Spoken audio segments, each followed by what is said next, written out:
saya Esebiana Puga. Hai, saya Angelini Grips. Hari ini kami akan melakukan 3 jenis eksperimen. Eksperimen pertama yang bakal kami lakukan adalah eksperimen air sejuk yang mendidih. Air sejuk yang mendidih tentu pelik kan? Ya. Sebab selama ini air yang mendidih adalah air yang panas. Ya, betul. Jadi macam mana tu? Jom kita buat eksperimen. Okey. Bahan-bahan yang kita perlukan adalah sebiji belon, air, dan corong. Okay. Prosedur yang pertama kita lakukan adalah Tiup belon sehingga besar.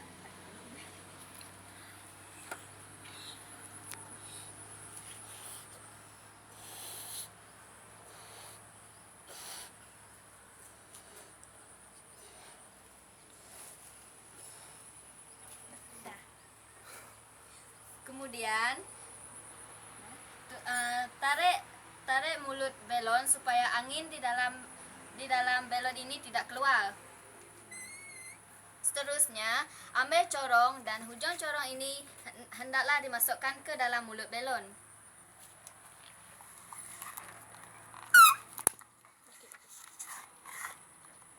pastikan udara di dalam belon tidak terbebas keluar. Dah.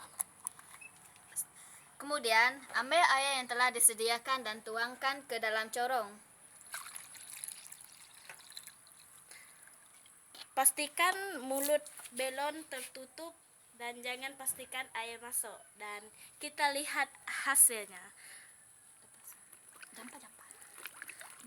Wah, mendidih lah. Wow. Adakah Anda melihat hasilnya? Dan ke sini tengok bawah.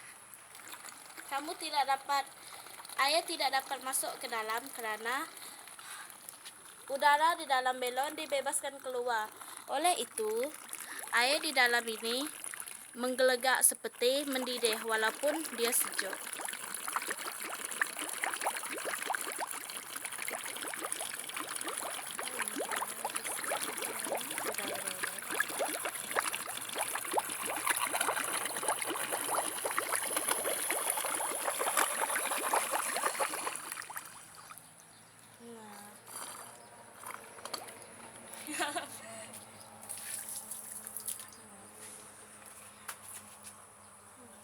Angelini, Ya? kamu tahu tak macam mana ini boleh berlaku?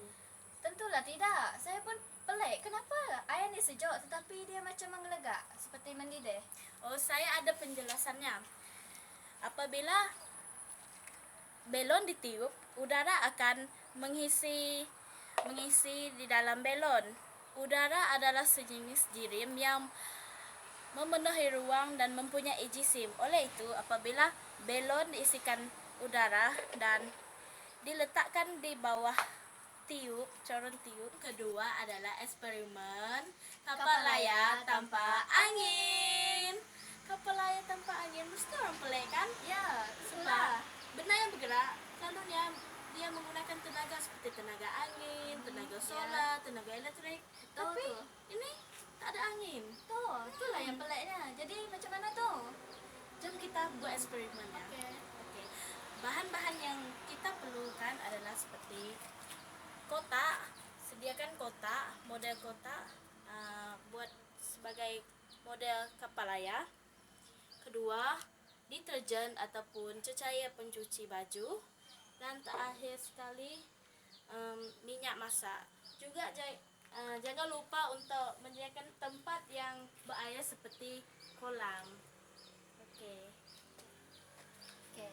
Prosedur yang pertama adalah ambil model kapal layar dan ambil minyak, kemudian letakkan minyak di atas permukaan model kapal layar. Seperti ini.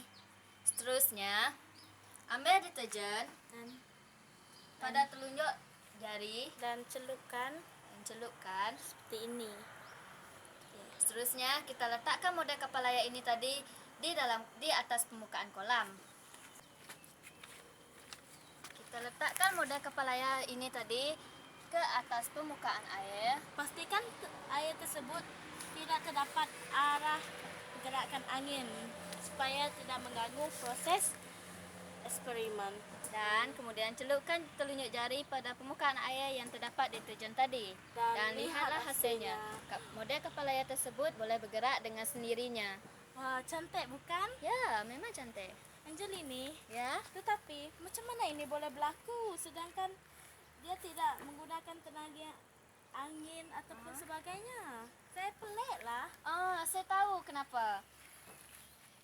Model kepala air tersebut boleh bergerak dengan sendirinya kerana di dalam deterjen yang telah digunakan tadi terdapat dua struktur iaitu hidrofobik dengan hidrofilik. Hidrofobik ini bersifat larut di dalam minyak manakala hidrofilik bersifat melarut di dalam air.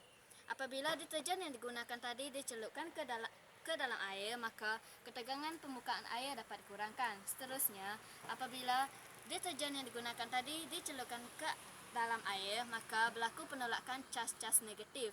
Dan oleh itu, model kepala air tersebut boleh bergerak dengan sendirinya. Eksperimen kami yang ketiga bertajuk awan mini. Awan mini, tentu pelik bukan? Ya, betul. Mari kita buat eksperimen. Okey. Bahan dalalas yang kita gunakan adalah air panas, batu ais, mancung kayu, dan balang kaca. Pertama, tuangkan air yang mendidih ke dalam balang kaca.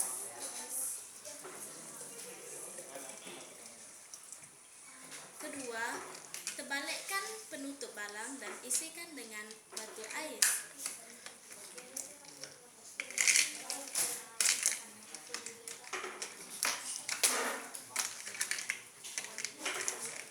Ketiga, letakkan batu ais di atas balang kaca. Selepas itu, nyalakan mancis kayu. Nyalakan mancis kayu dan letakkan ke dalam balang kaca. Dan lihat hasilnya.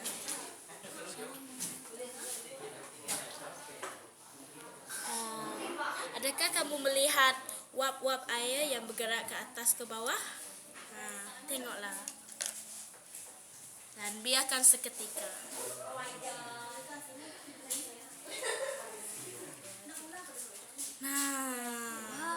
Awan mini pun terjadi. Angel, adakah kamu tahu mengapa ini terjadi? Ya, sudah tentu saya tahu. Ini kan proses pembentukan awan. Dan awan ini terbentuk dalam proses pendinginan udara yang lembab. Wap air yang panas ini akan naik ke atas bahagian balang kaca, manakala wap air yang sejuk ini akan turun ke bahagian bawah balang kaca. Semakin ke atas, suhu bagian atas balang kaca yang mengandungi batu ais semakin menurun kerana tekanan udaranya adalah rendah. Keadaan batu mancis ini tadi akan menghasilkan sedikit asap, dan asap tersebut akan mengembun pada debu-debu atmosfera yang terdapat di dalam balang kaca dan membentuk titik air yang halus. Titik-titik air tersebut berkumpul dan kemudian